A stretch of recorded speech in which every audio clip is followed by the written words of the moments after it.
Say, do you recall the judge who we've discovered is a GL judge? Oh, yes. And I've been written by the judge again. Wait, what? I just got a new email from the judge. Right. The discussion on yesterday's podcast regarding the mass shootings in St. Paul causes me to think that the work of the Minnesota Sentencing Guidelines Commission would be of interest to your listeners. Years ago, Minnesota adopted a determinate sentencing policy. Instead of imposing open-ended sentences and having a parole board determine whether and when an offender would be released from prison, we switched to a system in which similarly situated people who commit similar crimes are presumed to receive the same determinate sentence and to serve only 2/3 of it in prison.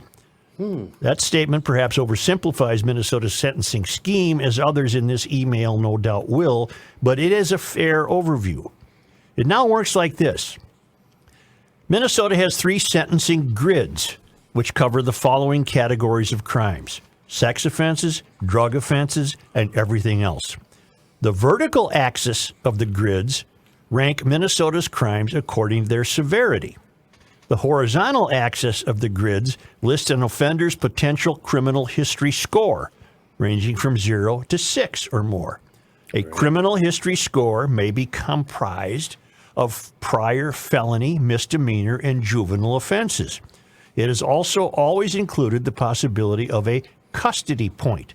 A custody point, or 2, is assigned if the offender was on probation, on parole, or incarcerated for a prior offense when he committed the new offense. This is very arcane. This judge happens to be a very talented writer, but I might be above my pay grade in pretending that I'm understanding this. So far, so good. I can see these grids in my mind's eye. All right. For a given offender, a sentencing judge is supposed to determine the offender's criminal history, determine the severity level of the offense to be sentenced, and find the box at the intersection of the 2 relevant axes on the relevant grid. Okay, I think I even get that. Yeah. The box displays the presumptive sentence in terms of months, which is either a single number or a range. Anything within the range is a presumptive sentence. The location of the box on the grid, which is again determined based on the offender's criminal history score and the severity of the offense, also determines whether the presumptive sentence is stayed. In other words, the offender gets probation, or executed. The offender is sent to prison. The presumptive sentence must be imposed unless there are substantial and compelling circumstances justifying a departure, which may be either a higher or lower number of months or a dispositional change between probation and prison. The sentencing judge ultimately must determine whether substantial and compelling circumstances justify a departure. However, such circumstances must be proved beyond a reasonable doubt to a jury unless the offender waives that right. Thus, it takes more work and resources, a jury trial, to get an upward departure over the objection of an offender. Let me stop there.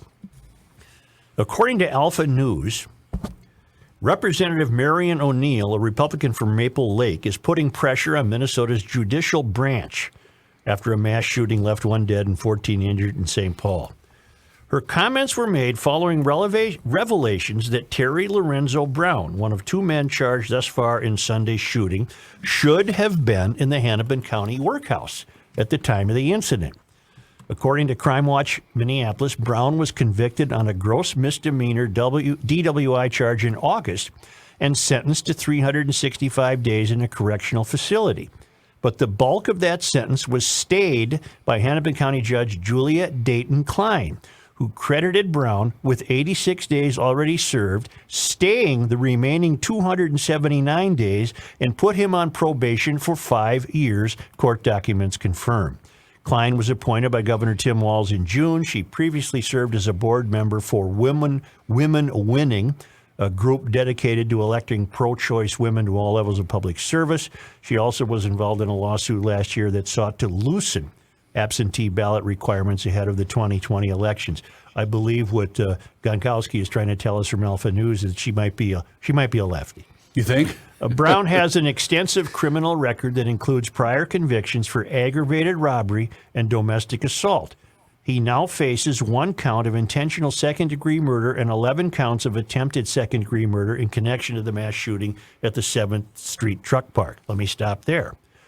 I'm wondering if our judge, who's become a GL friend, if she hears me just read that, if she might email me and explain this, because you would think, based on what she's been describing in the sentencing guidelines, that too much leniency was given to Lorenzo Brown. Right.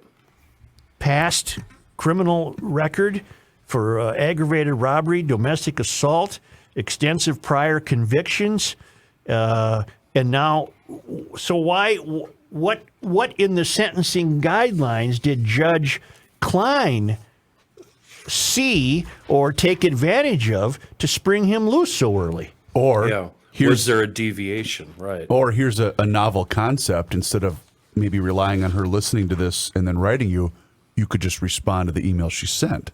Well, maybe I could, yeah. Yeah, I could do that. So this grid actually exists? Yeah. In Here, physical form. I'll continue with her. We got to get our hands on one of these. Well, you can. It's public. She linked me to the site. You can go to. Here. Oh, fantastic. Wait a second. No, I'm still Hold on. reading, Oh, Chris. well, I wanted to see if you had the website. I was going to pull it up. Yeah. Well, you we're go both going there. to Here we go. Minnesota Sentencing Guidelines Commission /Minnesota Gov. Minnesota. Jesus. Sentencing. How do you spell Sentencing guidelines. Sentencing Lines. guidelines. Okay, I think I have it. Sentencing Slash- guidelines. Slash what? Minnesota.gov. Minnesota Sentencing Guidelines Commissions. May I just continue? And then if you find something pertinent, then we'll talk about it. All right? The commissioners serve by appointment of either the governor. She's talking about the commission on the Minnesota Sentencing Guidelines Commission. When the legislature adopted determinant sentencing, it created the Minnesota Sentencing Guidelines Commission. The commission is a policy-making group that recommends presumptive sentences to the legislature. If the commission proposes a policy that would reduce sentences, the commission must hold a public hearing on the policy before taking a final vote. The commission reports to the legislature every January. If the commission recommends a change and the legislature does not pass a law to reject it, the recommendation becomes law. The commissioners serve by appointment of either the governor or the Chief Justice of the Supreme Court. The Chief Justice appoints a judge from each court, the Supreme Court, Court of Appeals, and District Court.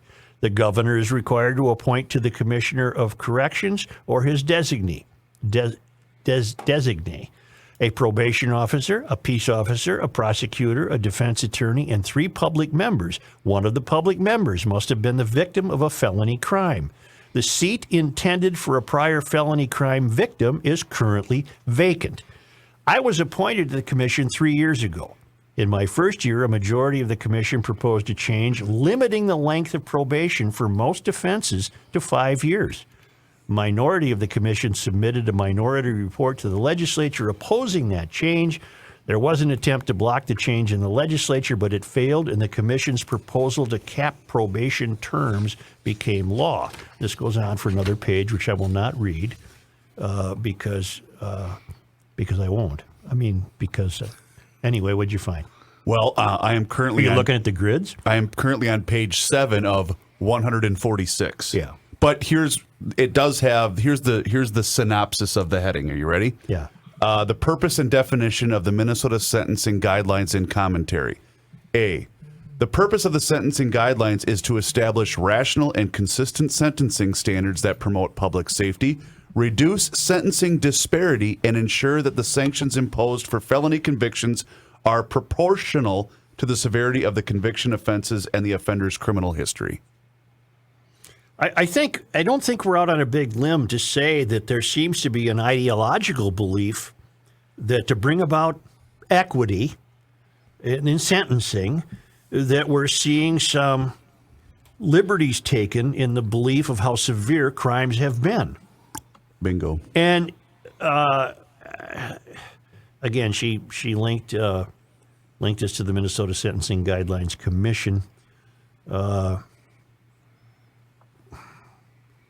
Here's an interesting paragraph. Well, what I need from her, it's a her, what I need from her because she initially emailed us believing that there's too much of a revolving door, right? Yes. So what I now need to hear is, I'll email her. Well, why? If you've got are these sentencing guidelines so lax that they have allowed for the creation of the revolving door? Although the sentencing guidelines are advisory to the court, the presumptive sentences are deemed appropriate for the felonies covered by them. Therefore, departures from the presumptive sentences established in the sentencing guidelines should be made only when substantial and compelling circumstances can be identified and articulated.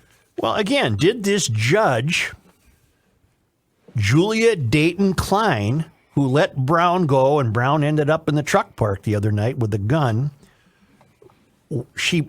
I'm not accusing her of doing anything illegal. She must have found it within her purview to acknowledge that he already had 86 days served, that she was allowed by sentencing guidelines, I can only conclude, to absolve him of the remaining 279 days and put him on probation for 5 years. And now he's even in more trouble because he committed a crime while on probation, which the sentencing guidelines take into consideration. Including illegally possessing a firearm. Well, he wasn't supposed to. He's a felon. Well, I think he was a felon. Aggravated robbery and domestic assault. I would assume he was. Yes, yeah. He now faces 1 count of intentional second-degree murder and 11 counts of attempted second-degree murder. By the way, I got to page 7 of 146, and I already have a headache. Yeah, in other words, there's a method to the madness. But that doesn't make the method correct. But is the method so softened that the madness is increased? Yes. I'm printing the grid right now. And these suspects were both violent felons, ineligible to possess firearms. There's 3 different grids on here, correct, Kenny? There's the standard grid, there's the sex offender grid, and there's the drug offender grid. That's what I'm seeing on their website. yeah, this is Those are the 3 crimes for which the Sentencing Commission addresses. I'm qualified to tell fart jokes. This is beyond my. It's basically a point purview. system. So, right, for instance, so Judge Klein must have looked at this and decided, however graciously, to this criminal, well, I can let him out right now. And so my question to her would be, why did you think that was a good idea? What evidence did you have that this guy was going to behave? Not trying to make a joke, but you know what it reminds me of is the Hot Crazy Matrix. Yeah. I'm not kidding, because that's the way that the grid kind of plays out, because your criminal history score goes from 0 to 6 or more. And then based upon what you're being charged with and what number of charge this has been in your past, that's how many points you are assigned. Mm-hmm. Let me get in further contact with our new friend and see if I can't get this reduced to the kind of language we'd all understand at the bar in the Knack Hardware and Lounge. That might take a little work. Well, what I'd really like to know, I doubt if Klein would talk to me, but I'll try her too. Why? What did you see in this moron that you thought you could let him out?